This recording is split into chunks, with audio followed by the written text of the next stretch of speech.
Okay, guys, it's good to be here. We're going to have special guest speakers come up today and talk about the graphic side of your business. I was really excited that Pete and Katy are able to come up. 10 years ago, I started a business relationship with these guys. They're my graphic designer. They're probably some of your graphic designers. You also have your own graphic designer, some of you. I'm excited about that. I wanted these guys to come up and talk about a roadmap to success, navigating the graphic design side of your business. So with that, I'm going to introduce Pete Colella and Katy Clark. Thanks, you guys. That was quick. I was expecting you to talk longer, Jim. So welcome to beautiful Bothell, Washington, and the Hometown Values Convention. I'm glad to see everybody could make it here today. I think this convention is a really great thing. I want to thank Jim for putting it on for everybody. It's one of the things that kind of embodies some of the things that a lot of you got involved with Hometown Values in the first place for. And that is that you've got this established brand, you've got these systems in place, you've got all these people to help mentor you through the startup. The sharing of ideas and the teamwork that is involved in Hometown Values, I think, is invaluable.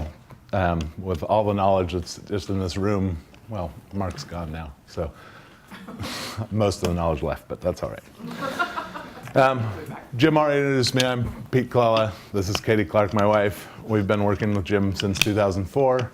We've been in the industry of graphic design and producing magazines mainly since the early 90s. And I don't know if it's our forte necessarily, but what we've done mostly is direct response type advertising and publications where you're trying to elicit a response immediately from somebody rather than an institutional type product where it's, here's our name, come see us when you need us.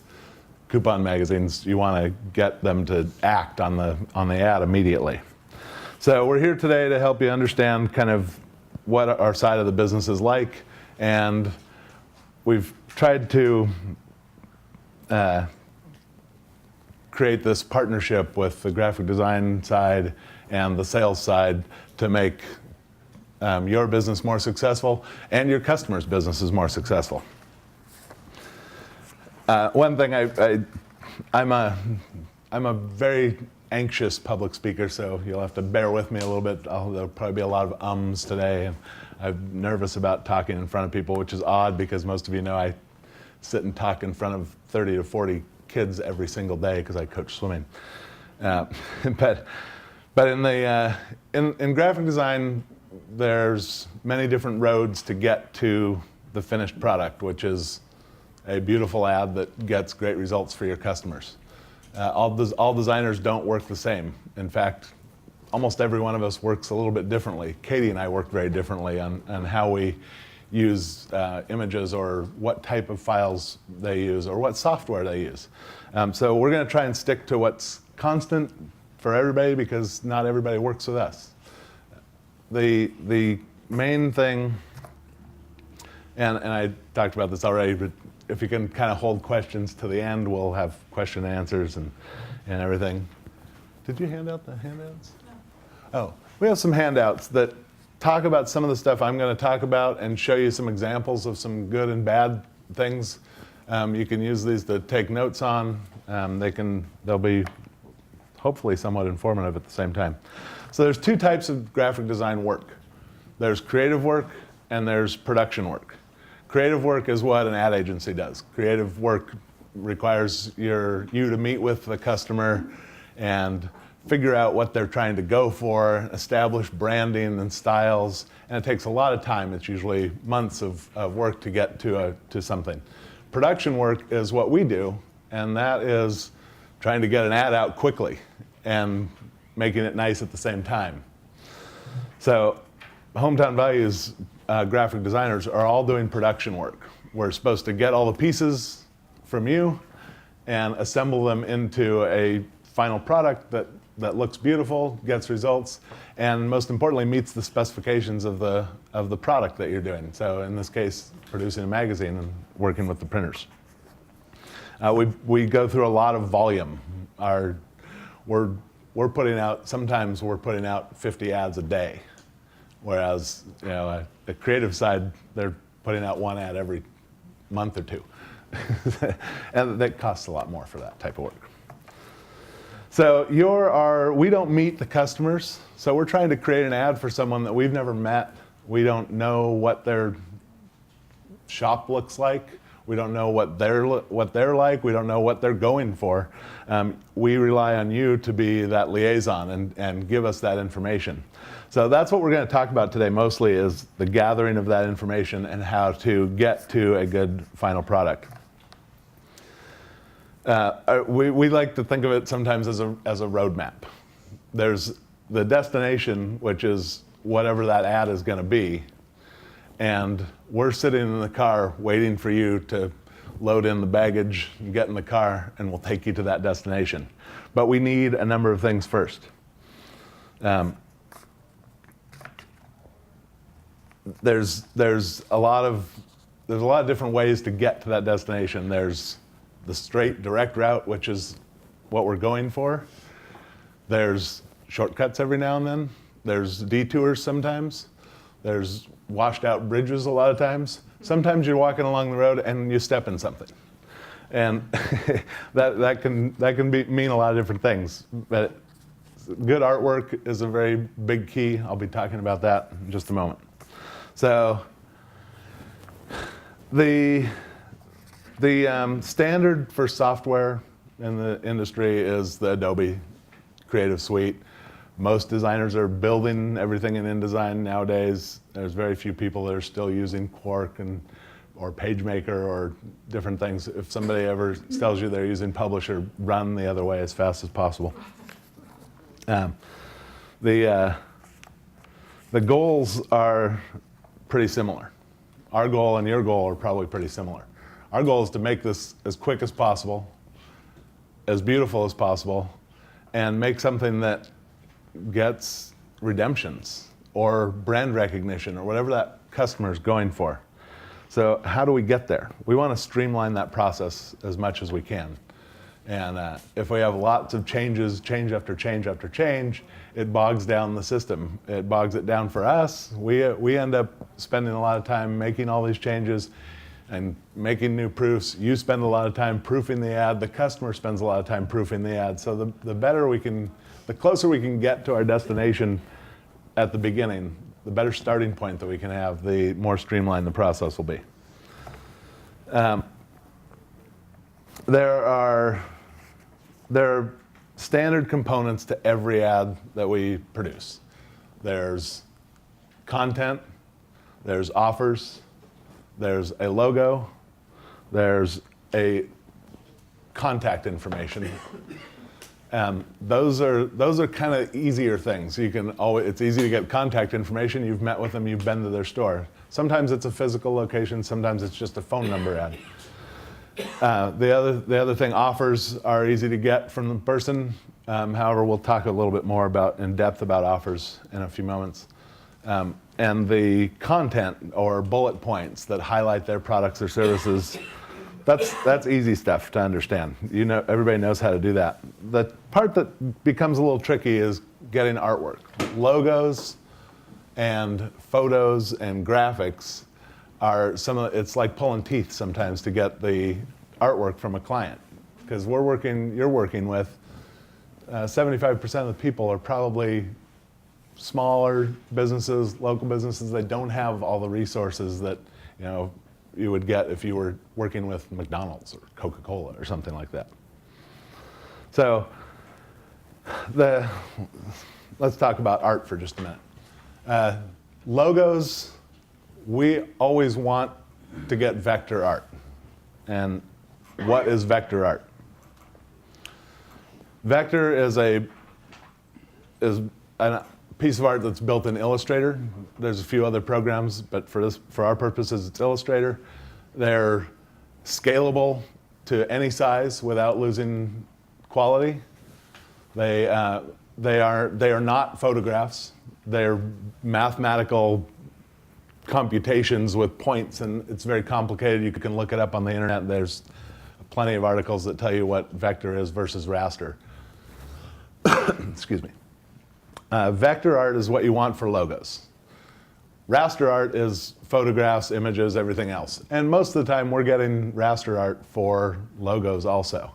That does not print as well as vector. Vector, there's an example of Mark showing me in our handout there that shows a JPEG blown up and a vector piece blown up. It's going to print a lot nicer and be a lot more clear.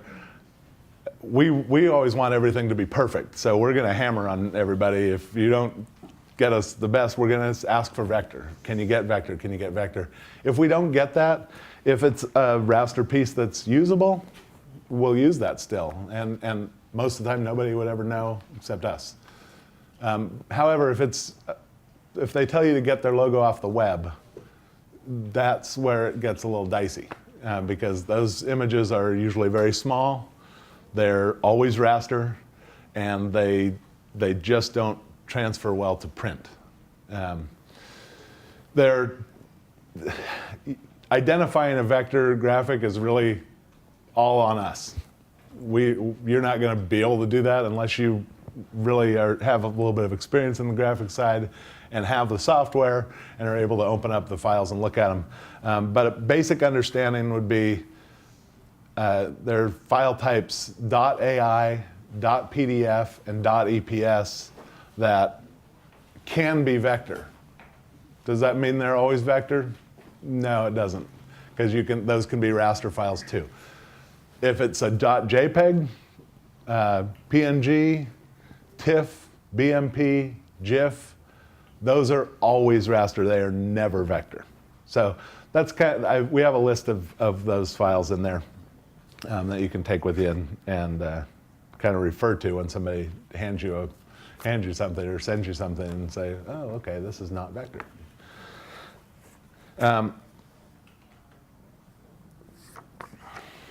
So when you ask for logos, ask for vector. If they say they don't have it, sometimes you have to push them a little bit. They'll say, oh, I don't have anything digital. Well, how'd you get your business card printed? How'd this other ad get printed? Somebody has that somewhere. So pushing them a little bit. If they don't have it at all, if they don't have anything usable that's raster or vector, we actually pay to have them rebuilt or rebuild them ourselves if it's possible. A lot of logos are very complicated and are not easily rebuilt, but so it costs us a little bit of money. So before we do that, we'll ask you a number of times, can you get vector? Try again. Push them for it. So that's you've collected the offers, you've collected the content for the ad, you've collected the logo. Photos. So photos in the ad are important because they catch the reader's eye, and they should represent something about the message or the business. A lot of people have product art or have photos that they use for their stuff, product shots. A lot of people don't.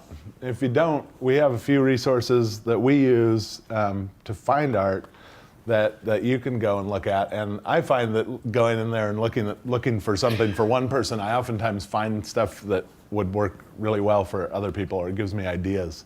But Big Stock Photo is our main source. I have a list of all the ones we use on there.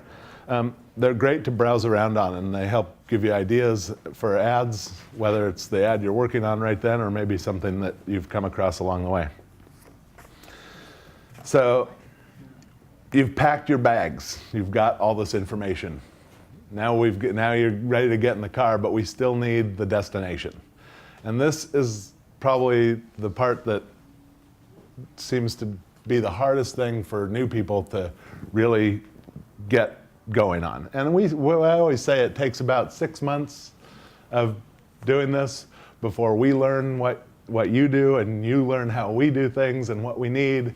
And after that, the first 6 months can sometimes be very treacherous. I know I've irritated plenty of customers in the past by bothering them for artwork, and you can all attest to that, I'm sure.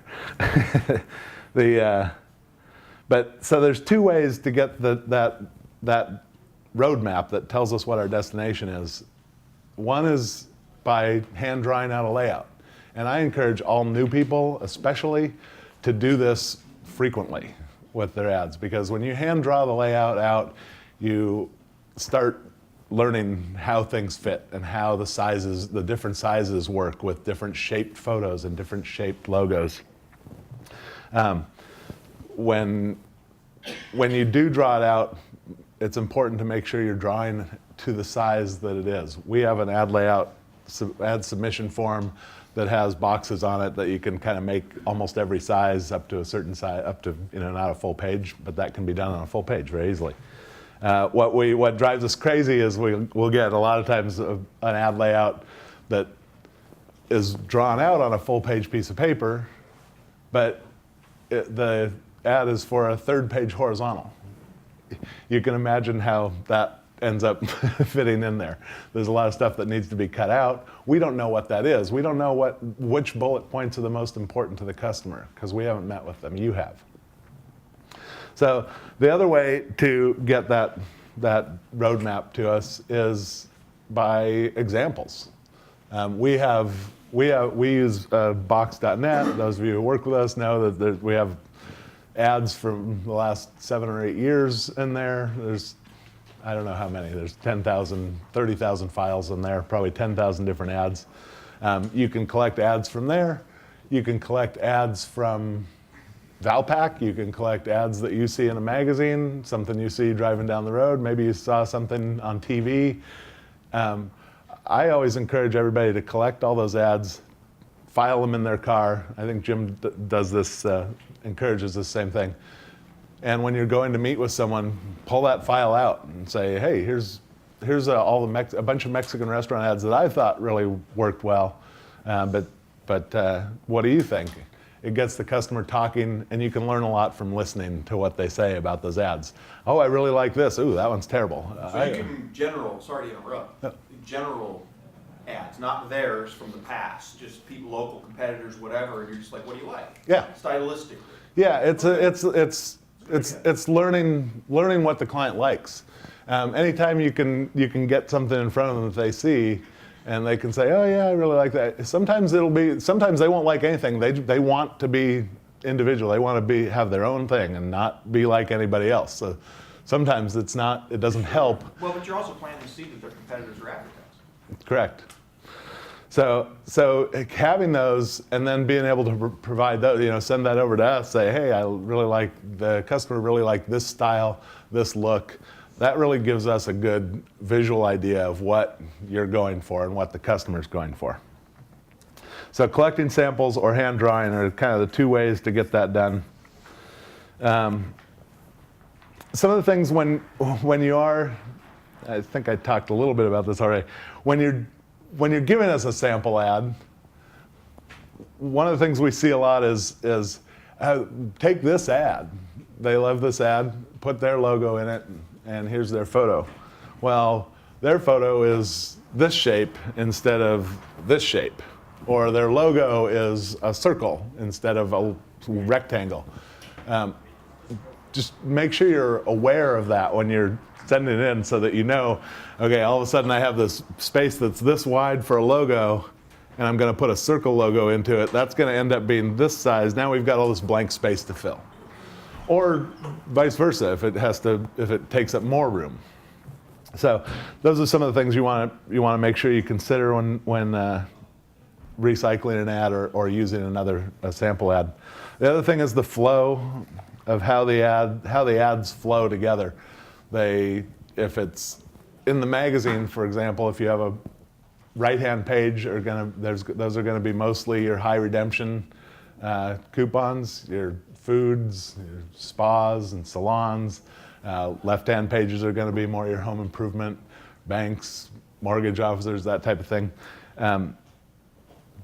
It's best to have the coupons on the outside of the magazine so they're easily accessible. So take that into consideration also when you're doing an ad. Sometimes having the coupon on the left side on the left-hand page makes it a little more challenging to design an ad that has a good flow to it, but we all get it after time. The last thing to consider is colors. Obviously, colors are very important. A lot of businesses will have their own color scheme. When we don't get any suggestion on colors, we try and match what their logo is, or maybe we'll look at their website and see if they have something that leads us in a direction there. But colors are important. They can evoke a lot of emotions. I included a really cool graphic that I found that talks about the emotions that colors produce. And then it has examples of logos of major companies that use those colors in their logos. And I found it really interesting. I think it'll probably be interesting for you to look at too. But the other thing with color is you don't want to get tied down to doing too much of one color. You'll end up with a magazine that's all yellow. And I don't know how many times Jim has turned in his layout and we've put the pages together and he comes back and says, I can't do this layout. I've got too much blue on this page or too much yellow or whatever it is. So trying to be aware of, as you're selling the ads, as you're filling the book up, as to what colors are going to be next to each other. It's hard sometimes in the middle of the book, but the inside front cover, you almost always are selling those spots specifically. So if you have an ad sold for the inside front cover that's got a yellow background, probably don't make the other one yellow.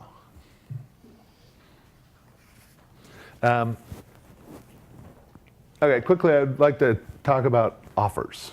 And this is not so much the graphic design side of things, but like I said, our goals are to have you be successful and making money and producing books for a long time, because we count on that income and that's how we make money also. So offers can help your business and make your coupon magazine very successful if they're good, whereas weak offers can make your magazine go down to 8 pages or out of business pretty quickly. We have an example with Hometown Values from a few years ago. We had a guy who came in and he was great. He was a wonderful salesperson and he was great to work with. He was his customers all seemed to like him. He sold ads right off the bat. He started out at 12 or 16 pages from the very beginning.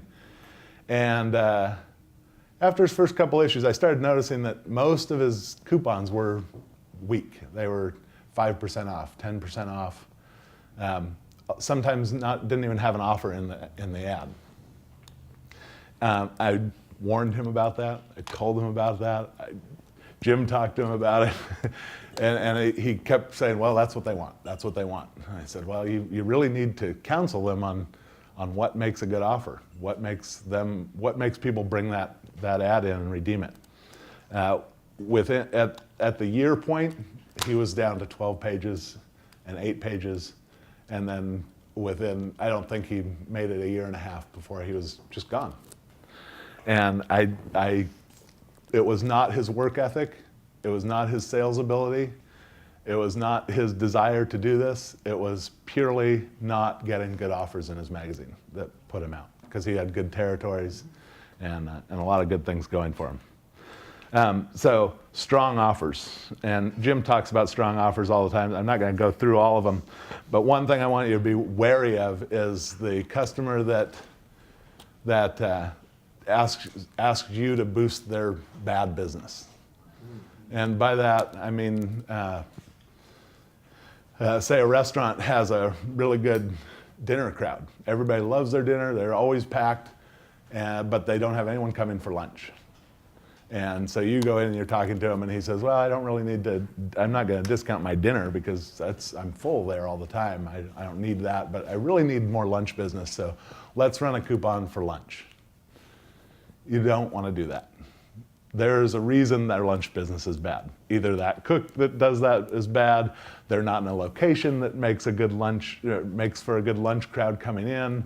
Whatever it is, we don't have to know the reason, but you always want to advertise to your strength. You want to bring people in on what you do the best. If your dinner is great, you bring people in, eventually they're going to come try you for lunch because they like your dinner. So don't get suckered into trying to boost somebody's business where they're in their weak part. That's why we have a little client information form that we've given out to people before that has some questions, and one of the questions we ask clients is, what are your strengths and what are your weaknesses? Because we want to advertise strengths. We want to McDonald's doesn't advertise their cookies. They advertise their Big Mac and their Quarter Pounder. That's what people like. That's what people go there for. So I guess we are, so as far as our side of the business goes, we like to have as much information up front as possible and take the shortest road to where we're going. You've got the bags packed, you've got the logo, you've got your content, you've got offers, photos, graphics, colors, you've got the roadmap, which is the layout.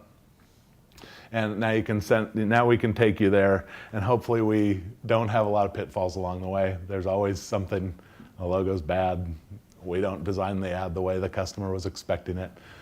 There's always customers that just nitpick everything to death, and you're gonna go through 5, 6, 7, 8 changes with them sometimes. But if we can keep the majority of them doing 2 or 3 changes, that's gonna behoove us, it's gonna behoove you, that's gonna behoove the customer. So that's kind of the basic roadmap of how we do what we do, with trying to keep it to where it's relevant to everybody in the room.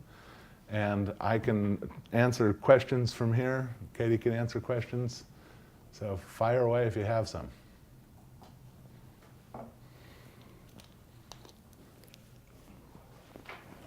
Well, that's spectacular. Well, you know what, why don't you share with them what you've had to coach me to, and maybe lately, you know it. Like I'll have my Honda dealer says, I want to run this lawnmower. And I don't know where, I'm trying to find a picture that you can use, and I'll send you something, you go, no, that's not, so how, what's the proper steps? Well, this is one of the things that we don't necessarily like to share a whole bunch because we get people misusing it. But if you are forced to look for something on the web that's not a stock photo site where we're actually purchasing a license to use it, a lot of product shots especially. Renee's talking about a rental place that rents out generators and things like that. When you do your searches, you search for whatever it is, and try and be specific. If you have a model number, they'll come up under model numbers a lot of times. And then you have search tools. I use Chrome. I don't know what most people are using nowadays. We have search tools and then size. If you click on that size and you make it only give you the largest files, you're going to have the best results. If they don't have large files, they're going to be a little bit less resolution and not as high quality when they print.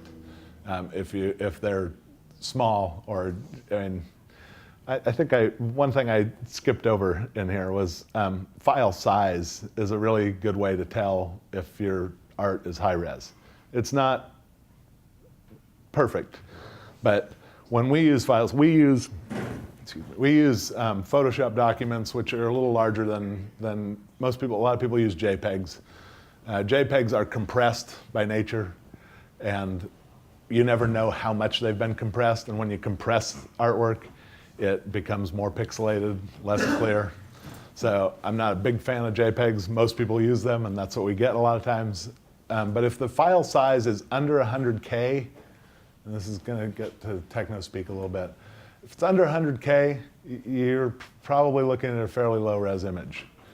If it's over 100K, good chance we can use it in a small ad. Our files are probably 500K to multiple megabytes that we tend, like if we purchase a photo, it's going to be a meg at least for what we like to print. But you can get away with anything 500 and above. But that doesn't always, you can artificially make something larger, and it doesn't make it a better photo. So it's not science. It's very much like the vector art. Vector art is an EPS or an AI file or a PDF, but that doesn't guarantee that it's a vector file. And same with raster. You can have a photo that's huge and the resolution is 10,000, but it's a blurry photo. If it's blurry, it's blurry. It's not going to get better. Unfortunately, you can't improve on that. Was that what you wanted me to? Yeah, both of those. Yeah, so when you're searching the web for files, look for make sure you set it to large images. John. When you're searching like that, don't you still have issues with copyright stuff? Yeah, if it's a product shot, we'll use product shots if they're representing that. This in this case, it's a Honda generator, and I don't have a problem grabbing that wherever I find it, because they're trying to sell more Honda generators. Honda's not going to complain about that. Well, I'm thinking if the guy, like who took headshots today, took a picture of the generator and now it's on the web and you use it, that he's not. It can that can be a problem. We try and stay clear of that as much as possible. There are a lot of gray areas in graphic design, and we try and stay as black and white as possible with the licensing of photos. We try and buy everything we use. However, there are plenty of times that we're getting something from the web. The thing you're not going to run into it with me taking a picture of my Honda generator and having it posted on the web and some graphic designer pulling that down and using it in a Honda ad. You're not going to get a complaint about that. Photographs, though, if you're talking about you have any good examples like you can think of right off the top of your head? I mean, it happens all the time, but well, here's one. We did an ad for another magazine that we do just recently, and it was for the Mill Creek Town Center was the ad, and they sent us photos to use. They came from the Town Center people to me. We built the ad.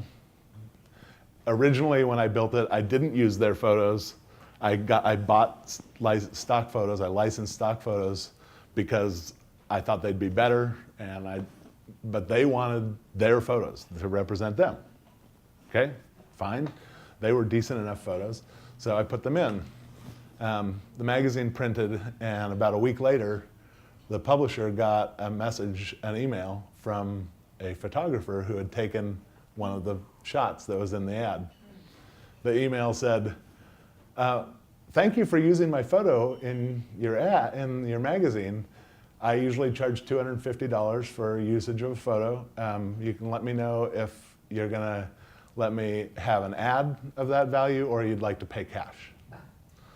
And at that point, I mean, the publisher was protected enough because the Town Center had sent the stuff to him, and she wrote me and said, "What do I do?" And I said, "Well, Forward email.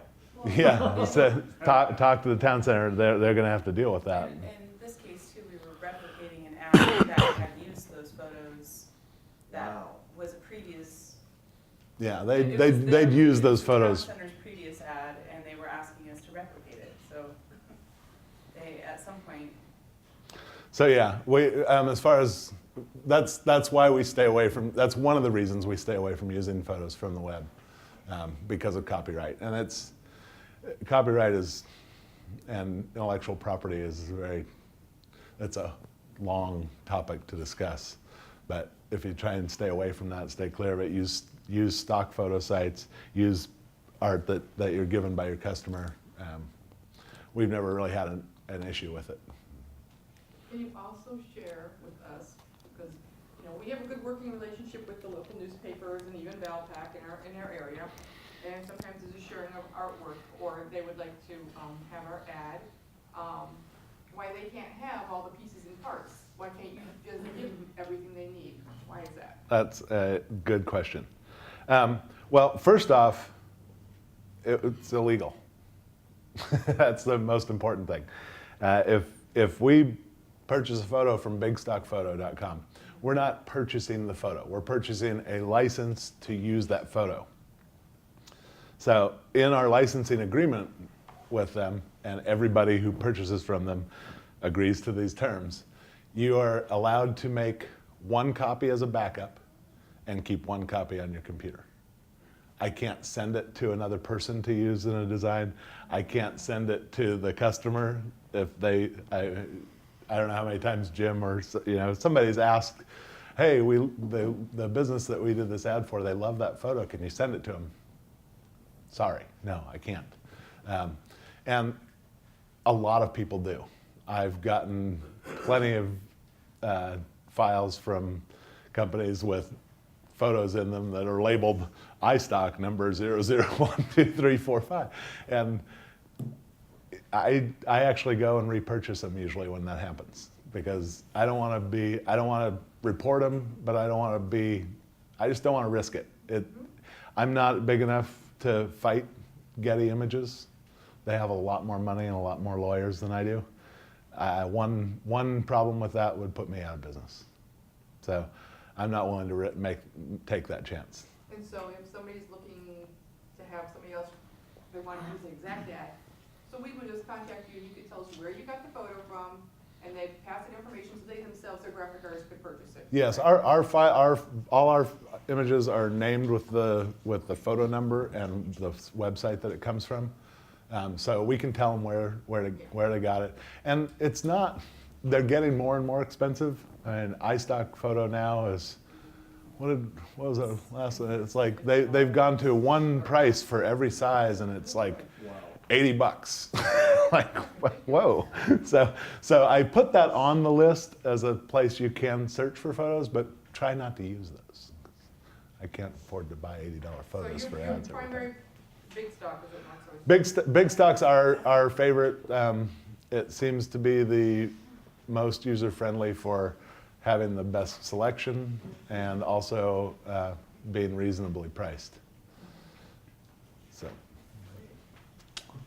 yes, Boopy. Okay, so based on what Nate was asking, so I have a furniture store that has given me all these pictures that he wants me to use. So what's the best way to do this? I mean, he doesn't have anything. When you say he's giving you all these pictures to use, what do you mean? And he goes, oh, here.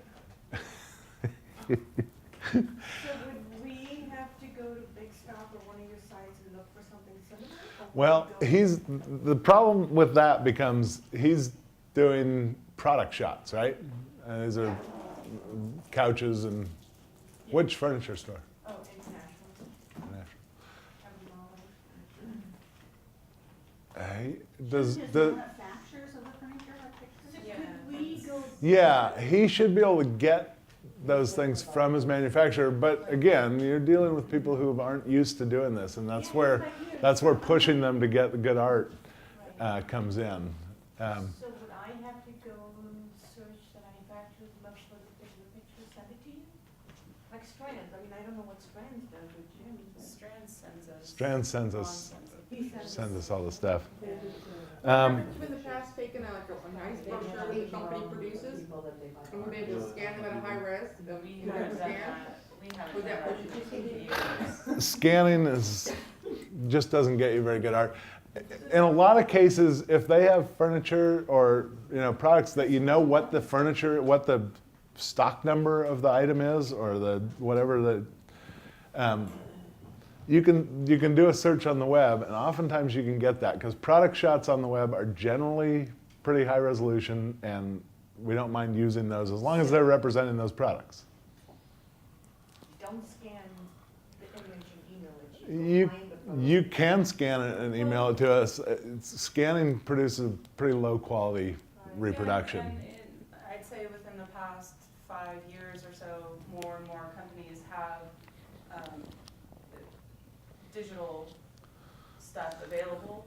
So it's becoming more and more common to be able to find those things easily versus say 10 years ago, where scanning was an option.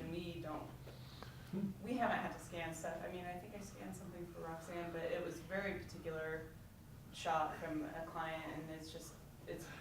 And Jim thinks we scan stuff for him. He's back here pointing out that his main clothing people, and he sends that to us every issue to scan, and about 75% of the time we go find that on the web somewhere. I'm gonna send you the next one, just get ready. Just make sure you don't cut the number, the little stock SKU number or whatever You're a it is. magician. Be tougher for a guy with lesser talent. I have a question, Keith. Yeah. For example, take this out, Colella Smiles. Mhm. And let's say I wanted you to just change it to say Dr. Smith Family Dentistry, doing a spec ad, change the address, phone number. Can you reuse that Yeah. because you did it for? We have, The licensing agreements are they're all different on how they work. A lot of them, some of them are unlimited use. I see. Very rarely that's the case. They usually have something in them that talks about the number of impressions that we can make from them. However, we have, on Big Stock now, we have a subscription to it rather than purchasing individual credits.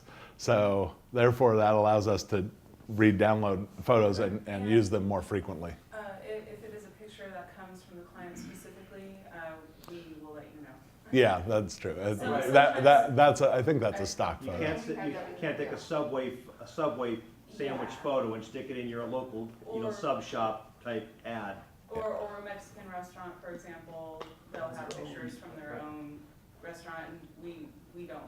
Right, but you use can put a those big pictures. stock photo and say fajita platter, and then Exactly. you get a generic. Exactly, Yeah. and we have such a large art library at this point that we probably have a fajita picture, or something. But Oh. it's good to look through Big Stock and get ideas too, because sometimes, Pete didn't talk about this time, but the difference between a steak that comes from one, Lake Forest Bar and Grill and a steak that comes from the Metropolitan Grill or something, just when you say steak picture, it can be very vague about what kind of steak or what kind of cheeseburger or what kind of pizza, So it helps to look through Right. and Come 100 different ways. So, exactly. I'm glad she mentioned that. That's what I just clicked, that I'd forgot to talk about that. And the example we use all the time is the steak. It's Daniel's broiler steak is different than a Denny's steak. And if you say use a steak picture, I don't know what that is because I haven't been to that place. So it's always helpful to have an example. Well, and sometimes if you send us a link to a steak picture, we might have that exact same thing, so we just put in, what we have already. I see. Unless it's a, shot from the restaurant in particular. So like, for example, this finish line ad, the before and after, that's probably the body shops. I think that's theirs. Is that? It is. Yeah. You can use it. Okay. If Pete agrees. Jim says we can. Well, I mean, like I said, it's one of those gray areas. If you're in California, finish line's in Monroe. I don't think anyone from Monroe is gonna go down and check to see if that photo's being used somewhere. Right. So we kind of make But educated, intelligent decisions on when to and when not to use artwork, and it's based on our ability to stay in business, really. There was one other story that I wanted to tell, and I've told it to every one of our clients, and a lot of you have heard it before from a previous convention a long time ago. But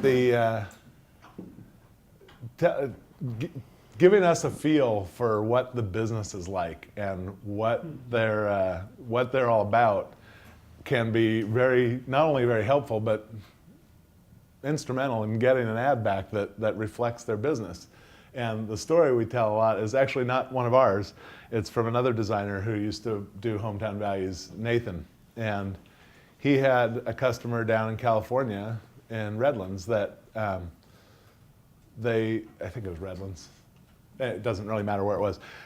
But they asked for an ad for a Mexican restaurant. And they didn't go into a whole lot of detail. They just said, we want a really nice ad for these guys for Mexican food. So he built this ad that was gorgeous. I mean, I'd just steal it from my Mexican restaurant if I had a nice Mexican restaurant. But it was for maybe an Azteca, maybe even a little higher scale than Azteca, if you're all familiar with that type of restaurant. But it was nice, and they didn't run the ad, and never really thought much of it. About a year later, maybe more, he had an employee come in, and that employee was doing some archiving of some of the old files, and he opened that ad up, and he started laughing. And Nathan said, what are you laughing about? What's so funny? He said, well, this ad is hilarious. And he said, why? He said, well, here, let me show you. And he pulled up on his computer a picture of the restaurant, because he used to live down there. The restaurant was a dirt parking lot, drive-up Mexican place that looked like a low-scale Dick's, and he said what you really can't see, what really tells the story here is on the other side, on the wall on the side, are the bullet holes all along the wall from the drive-by shootings they have regularly. And so it's funny, but it's used to illustrate how important it is for us. You know, I don't know what the business is like at all because I haven't been there. I know that I've also driven through Marysville at times, in Mark and Renee's territory. It's just a little far that I don't get out there very often. But I've driven through and gone, oh my gosh, we do ads for that. That's not what I pictured that place being like at all.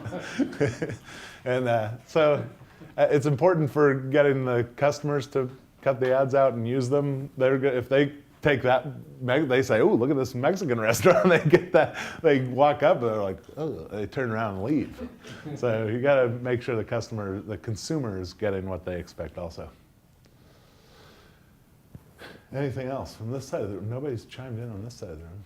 I expected Jim to hammer me with questions. I want to say how much we appreciate you Yes. two, because your attention to detail is superb. I mean, really, I know you go above and beyond. You, even when you're in crunch mode, and you will make the time to give us a call and say, you know, you'll see something that we didn't see, or point something out that we hadn't thought of, or give us suggestions because of some other, you know, your experience. That is above and beyond what most people would do, and we really appreciate both. Yeah, thank you guys for that. Thank you. We pride ourselves on that. You So. do, and you are awesome. Real, one last thing on a business development standpoint.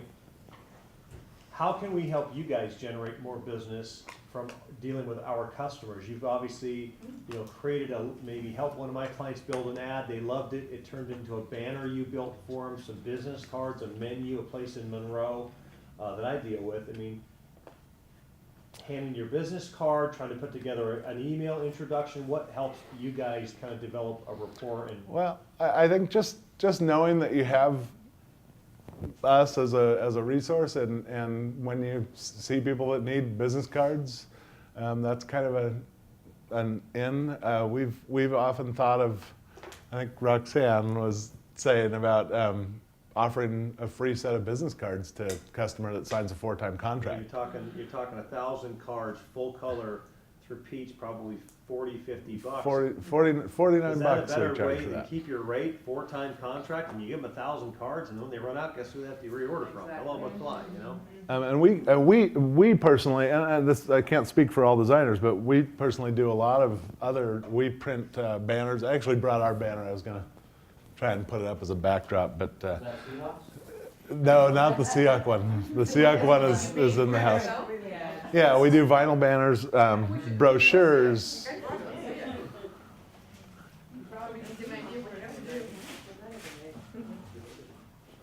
Roxanne has one of our Seahawk banners that I gave her as a nice little gift. Well, how she got. Wow. That's a good couple of years old now. So the printing on those is fantastic, and they stay very nice. We can go just about any size on that. But we can do a lot of things. One of the things when you're talking about a customer needs an ad done for another magazine, we've had a lot of people ask us to resize an ad for a different publication. We charge $25 or $35 to do that. That's good to know. And that way we still own that. We still own the license to the art. We don't have to send it. Nobody gets irritated with us for not sending them the fonts and the artwork. Yeah. That's good to know. So, One last Yeah, question Debbie. here. Yeah. Do you guys do, like they're kind of thicker plastic that you want to put on your stands? The hometown values? I could. I don't have. The corrugated thing. Or, like the little rack? You talking about those, Debbie, in the corner? In the front of that rack? Oh. Stickers or actual Yeah. plastic? Are those actually printed? I think that's a sticker put on I there. suggested if you have a question about Yeah, that's a anything that's sticker. graphics and needs to be printed, get a hold of your graphic designer. If you're working with Pete and Katy, get a hold of them. If you want to talk to Pete and Katy about that project, because they're close by, bring them up. They are always very, very helpful. Glad you guys. came in. Anything we can't do, we can find somebody that can. I coach some kids whose parents own a sign shop just in Lake City that I've been able to work with to do aluminum real estate signs for people and things like that. So. Very good. Thank you guys for coming.